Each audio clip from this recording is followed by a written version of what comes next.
Hey, Cascade Hoops Talk, Billy D. I got Anji Weissenfluh here, athletic director at Eastern Oregon, but you also are the women's basketball coach. And you and I were just talking.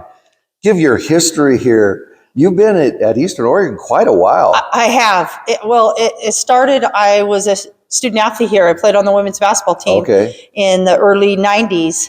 And then I got an opportunity to become the softball coach. Did that for 5 years. And then I became the women's basketball coach and the softball coach and did double duty for 6. And then I've been the AD and the women's basketball coach for the last 13 years, total for about 31 years. Yeah. So long history here. You know, I want to talk to you about just quickly about this basketball season. It's both on the men's side and the women's side. We still don't know who's going to win these conferences. We were working through scenarios on the drive up from College of Idaho this morning, and it's anything. I mean, it's wide open still at this point. Just talk about how wild this season has been on both the men and women. Yeah, it's been crazy. It's been a lot of fun. It's been crazy. I looked it up. Last time that it was this close, it's never been this close, but it was in 2001, 2002. Oh. From 1st to 6th, I think there was a 4-game separation. This year, it's going to be a 1-game separation. Yes, exactly. And both on men and women. But it's been fun. You have to compete every single weekend. You always have to in the Cascade Conference on both sides because that's the quality of the teams and just the logistics of travel. We have short turnarounds. When you play Fridays and Saturdays, and you have that short turnaround. But yeah, it's a lot of fun. A lot of things will have to play out. I kind of feel sorry for our commissioner. He's gonna have to put his mathematical brain to work tonight. Yeah. It's been that way all across the country as well too. So. Yeah, I've kind of noticed that in other conferences, but it is unique that it's happening on the men's and women's. I just think that shows, the versatility and the depth of the conference and the quality of the teams and coaches. It's been really great for the schools because the fans are really out. They are. And these gyms are really electric. Yeah. Because every game just means so much right now. It does. And it makes it fun. Our student athletes, and especially in basketball, not that the other sports don't grind, but it's a long season. It is. You start at the middle of September, you're playing until March. It's a grind, and it makes it rewarding and a lot of fun for our student athletes to play in gyms that are invested. And and we had one last night. College of Idaho had a great gym and atmosphere. It's fun. Yeah, it's gonna be another wild night tonight, without a doubt. Eastern Oregon. You've been here a long time. You've been an athletic director many years. You've been around the Cascade Conference. Well, the Howard Moore's days, the inception of it, the old Evergreen Conference, right? I've been around that. But I've seen the athletic programs at Eastern Oregon, the quality of them just buoy up. I mean, you've got one of the top women's basketball programs in the nation, one of the top volleyball programs in the nation, softball, soccer. You could probably go and tell me more. And I always tease Coach Kemp. I say, man, you better be keeping up over there. You got a lot of competition. Yeah. I think iron sharpens iron, and I just think success breeds success. And so we've got a great staff, not only our coaches, but our support staff, our trainers, our administration. So I just think, we have been able to put together a real supportive group that really is championing each other each night. And, you're right. You look, just one door down the hallway and you're like, man, we're doing some good things. But Khaki just won, 30 games 4 consecutive years. So there's a lot of competition amongst us, but it's healthy competition. It's healthy competition. We all want to see each other do well.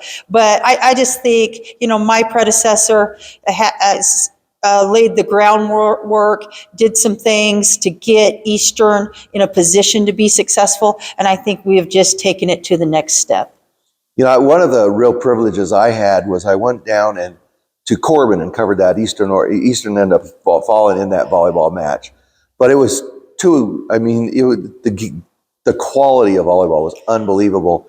And while I was there, I started thinking about just women's athletics, period, in the Northwest. When I was growing up, women's athletics was Tennessee or, in the South and somewhat in the Midwest. And it's now the Northwest is becoming a power hub of women's athletics. I think you've had a lot to do with that, starting with your basketball team, what you've done at Eastern. I think you're a pioneer of women's athletics in the Northwest. Talk about where we are at with women's athletics and how you have seen the changes and what do you think brought it on?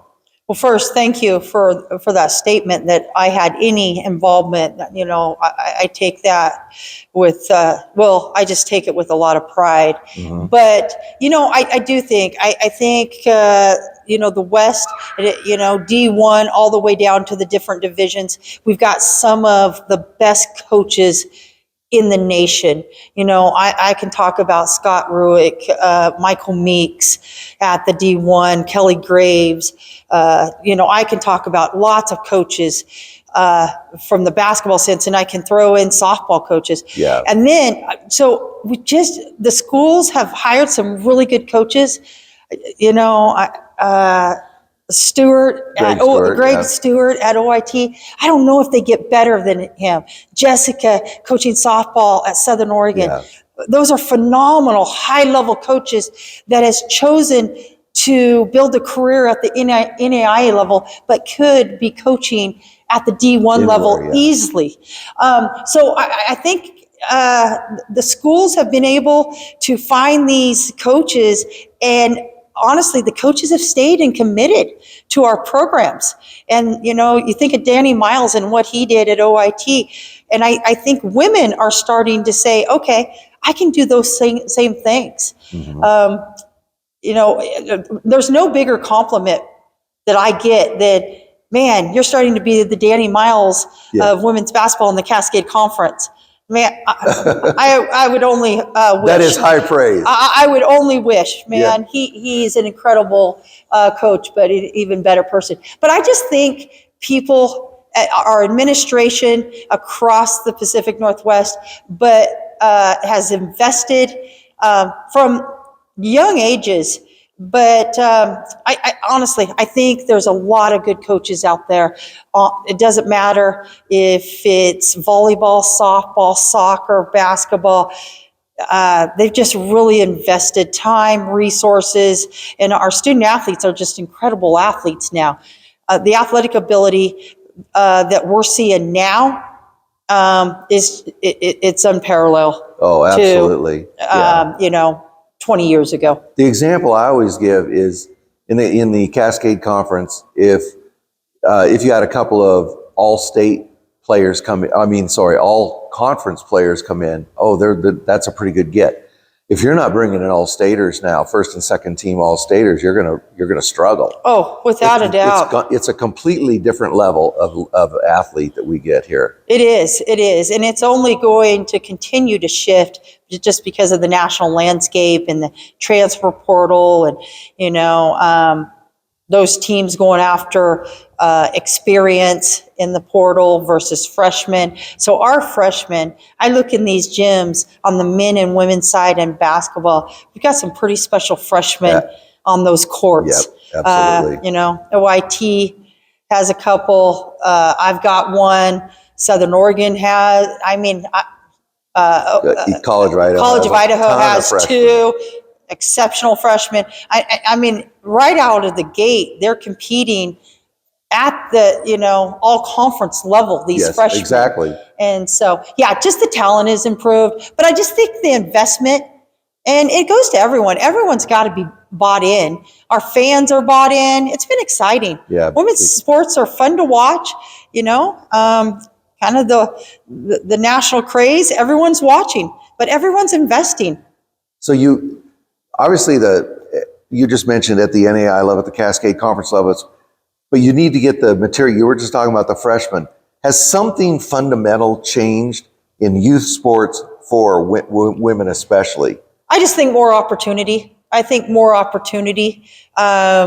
There's as many opportunities for the women now as the men. And I love seeing moms coaching their daughters now. We're seeing that, not just dads coaching daughters, but moms coaching daughters. So I think that is what's changed. Now we're having, the kids now are not only having one parent play college sports, but a lot of times they're having two parents that played college sports. Yeah, that's more and more common. And that is much time. more common. Yeah. Yeah. So I just think, the last 50 years of Title IX has made a huge impact. Absolutely. But opportunity really changes things. The last thing I wanted to talk to you about was just you were talking about the old Evergreen Conference, the Cascade Conference. My friend Howard Morris was instrumental in getting and there had been so many false starts with conferences and people would drop out. You remember it was like nothing would hold together. And Howard came in and got this Cascade Conference going, and now it's a national powerhouse. But I wanted to talk about that and then your reputation throughout that. My good friend Bobby Thompson. Always, that's where I first heard your name. Oh, he's like, you got to talk to Angie. Oh, there's my friend Angie. And you are just so key in all these relationships around the conference, and it's strong now, and you got to be very proud of that. I am. I think a lot of people have played a pivotal role in that. Rob Cashel, our conference commissioner, second to none. His leadership and his vision, he's always looking for the next thing. So I think he's really helped elevate our conference. But I think there's been different people during the different decades that have just built. Again, I've mentioned him probably 3 or 4 times already. It doesn't matter if it's male or female. Danny Miles and what he did with the softball program, what he did with his basketball program. And then I have been able to be here 26 years. We just have some people, coaches, administrators, ADs that have stayed and been a part of the Cascade Conference. And you've got to have the right people in the room and invested and having some carryover. And that's what you've seen. You've seen a lot of really good people be connected with the Cascade Conference over the last 30 years. Yeah, long time. I agree. Angie, I just want to tell you, I know it's a really busy time. You got a big game tonight. You got the track thing going on here in the field house. Congratulations on getting that field house, by the way. That is impressive. It's a game changer. It is. When I walked in there, holy cow. No, it's a game changer. But I really appreciate you giving me a few minutes. I want to wish you luck moving forward, both your men's basketball programs and where everything ends up, it ends up. We all want to go as far as we can. But, thank you. It's a lot of fun. I really believe that our top 6 on the women's side and our top 5 on the men's side are every bit as good as anyone in the nation. We're that deep this year, and some special things can happen in postseason for any one of us. Yep, and we're 1 game away from that. Yep, absolutely. Well, that's Anji Weissenfluh. She's the athletic director, head ladies basketball, women's basketball coach, Eastern Oregon University. Thank you, Angie. Thank you. Thank you.